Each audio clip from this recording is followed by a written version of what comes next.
pousse vers la dictature, c'est la peur. Il faut qu'on cesse d'avoir peur. Oui, je pense que c'est ça, tout le monde a peur de perdre son travail, tout le monde a peur de peur de son voisin, voilà. Peur de, je sais pas, de tout. Ses enfants, on a peur qu'il leur arrive quoi que ce soit.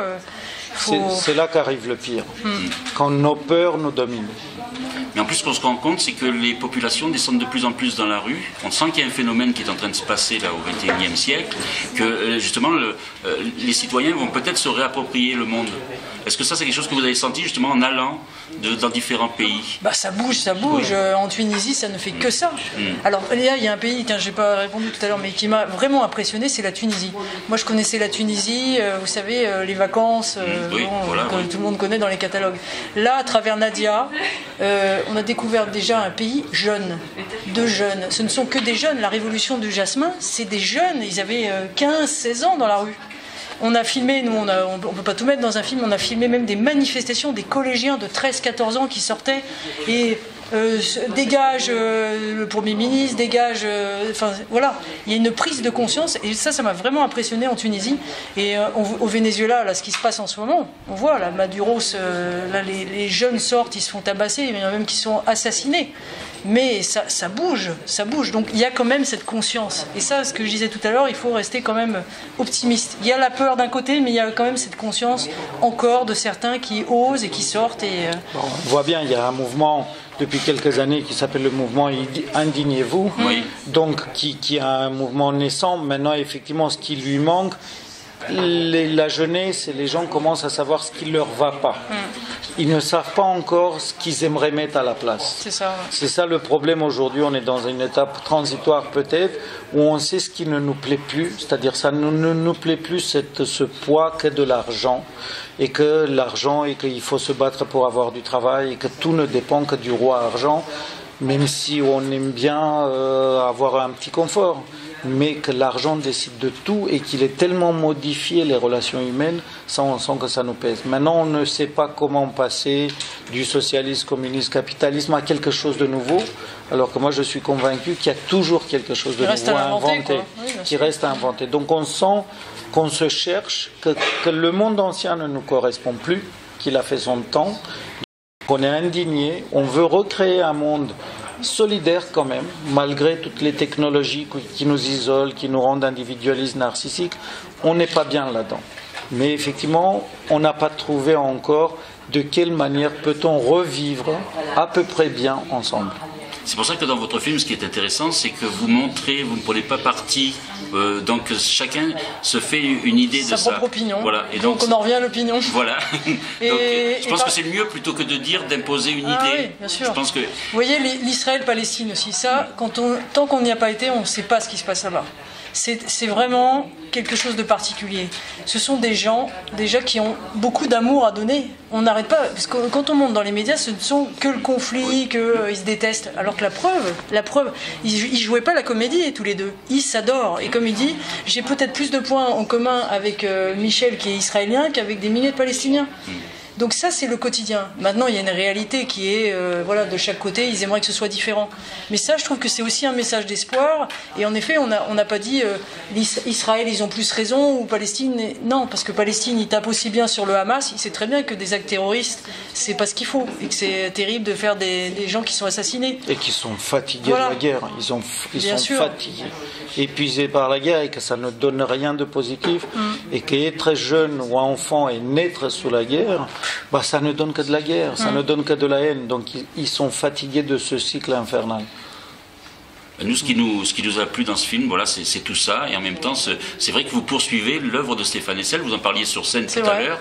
Donc on sent qu'il y a ce mouvement citoyen qui est pris en compte par les artistes. Et c'est quelque chose d'intéressant, c'est que eux, ils ne lâcheront jamais. Ils préfèrent prendre des risques. Et c'est vrai qu'il faut que la relève soit assurée. Et ce qui me plaît dans le film, c'est qu'on sent une solidarité entre eux.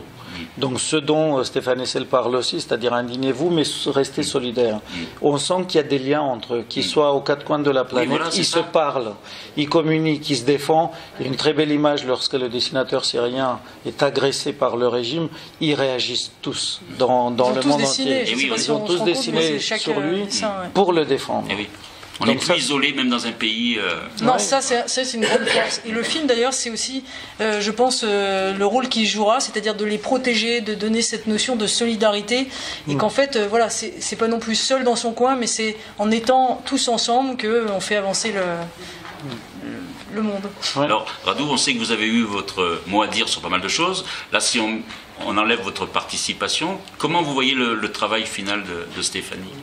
Si vous voulez, elle sort. Non, mais le travail final de Stéphanie, c'est ce que vous avez vu. Oui. Il est à l'écran, donc je le trouve merveilleux puisque j'en suis heureux et que je suis ici. Elle a fait passer le message que vous aussi vous vouliez faire passer. Ah mais plus, puisqu'au début on avait des bribes d'histoire que Plantu nous racontait, mais on ne savait pas encore tout ce que vous voyez à l'écran, moi non plus. Et comme j'avais pas été sur le tournage, j'étais très curieux. J'étais très avide à chaque fois qu'ils envoyaient du matériel, des images filmées, de voir, de comprendre et de connaître ces gens-là. Et oui, c'est ce que j'allais dire, ça vous a donné envie d'y aller, de les rencontrer, de les connaître. J'avais envie, je pouvais pas parce que je travaillais sur autre chose et quand même financièrement, même si on a eu quand même pas mal d'argent, on était en peu ric-rac, un billet d'avion pour aller partout, ça coûtait. Mais oui, j'avais envie de les rejoindre en Chine, en Tunisie, un peu partout. Mais bon, je recevais les images et j'étais quand même très heureux. Et après, au montage, au fur et à mesure que le film s'est construit, j'étais archi heureux. Donc très admiratif de tout ce qu'elle a fait. Vous nous préparez un nouveau long métrage de fiction? Oui. Mais pour l'instant, c'est... Pour l'instant, on parle du film de Stéphanie. Et vous, le documentaire, c'est quelque chose qui fait votre carrière depuis le début? Oui, moi je fais pour l'instant que des documentaires. Alors c'est vrai que c'était pour la télévision. Et puis Radu m'a donné la chance de m'exprimer aussi pour le cinéma. Alors pour moi c'est quand même encore une étape supérieure, parce que je faisais des films de 52 minutes, là on passe à plus d'1h30. Et puis les impératifs du cinéma sont tout autres au niveau technique, donc c'est vrai que c'est l'écriture, voilà, c'est vraiment autre chose. Et vraiment, je le remercie de m'avoir donné la chance de pouvoir faire ce film pour le cinéma. C'est vrai qu'un documentaire pour le cinéma, puis on se dit aussi que ça va avoir une autre carrière. Oui. La télé, c'est un peu frustrant parfois, parce que tu dis, les gens sont devant leur télé, ils ont vu le film, et tu sais pas vraiment ce qu'ils pensent. Donc après, il y a les festivals, mais c'est encore différent. Donc, en tout cas, un film au cinéma, c'est vrai que depuis quelques années, le documentaire a pris une place par rapport aux spectateurs très importante, des gens qui sont mécontents de certaines fictions qu'ils peuvent voir. Donc il y a un public qui s'intéresse vraiment au documentaire, et celui-ci, on va le mettre donc aussi en avant, parce que c'est aussi notre spécialité. Mais c'est réjouissant que les citoyens, donc le public, soient avides de ça. C'est ça. Pour moi, ça c'est une bonne nouvelle. Ça veut dire, c'est l'éveil des consciences aussi, ça. Ouais, et que les êtres humains sont curieux des autres, et qu'ils savent bien qu'à travers les autres, ils vont aussi mieux se connaître. Et que la presse soit citoyenne aussi. Ça, c'est peut-être un message qu'il faudrait donner, parce que plutôt que d'appartenir à des consortiums et de faire ce qu'on leur demande de faire. Et défendre la presse, parce qu'en ce moment elle est un tout petit peu malmenée, parce que comme toujours on confond 2-3 cas isolés de je sais pas quoi, de corruption, de mauvais professionnels, peut-être ça existe dans tous les métiers. On a du mal aujourd'hui à comprendre le rôle primordial de la presse. Encore une fois, je le dis, mon père était journaliste, j'ai trop de respect et je sais trop que lorsque la presse s'écroulera, alors que les citoyens disent on ne croit plus les journalistes, on ne croit plus ceci, plus cela, je dis faites attention, parce que si vous dénigrez le métier de journaliste, demain il n'y aura plus de démocratie, parce qu'il n'y aura plus personne pour dire ce qui vous fait mal, et que là vous serez seul. Dernière question, vous avez rencontré tous ces caricaturistes, est-ce qu'il y en a un qui a fait votre caricature ou plusieurs? Oui, nous, on a eu Plantu qui nous a dessiné toute l'équipe, c'était assez marrant, avec la perche, tout ça. D'ailleurs, je l'ai à la maison. Mais sinon, je crois qu'on n'a plus le temps dans le tournage. Moi j'en ai quelques-uns, oui, parce que j'ai eu la chance de les recroiser dans un festival. C'est ça qui fait ressortir. Voilà, moi, il y a eu Plantu, oui, plusieurs fois, Polygane, Nadia, un autre dessinateur palestinien qui n'est pas dans le film, un autre pas. Khalil Abouarafi. Oui, et ils sont merveilleux. Voilà. Et vous l'avez bien pris. C'est pas que je l'ai bien pris. Je l'ai encadré, c'est pas que je l'ai bien pris. Non, mais voilà, c'est pour dire un petit peu que voilà, c'est pas de la méchanceté pour de la méchanceté. Donc c'est vrai qu'il n'y a pas à interdire des dessins. De soi aussi. Et en même temps, une chose dont on n'a pas parlé, c'est que le dessin parle à tout le monde. Ça, c'est important.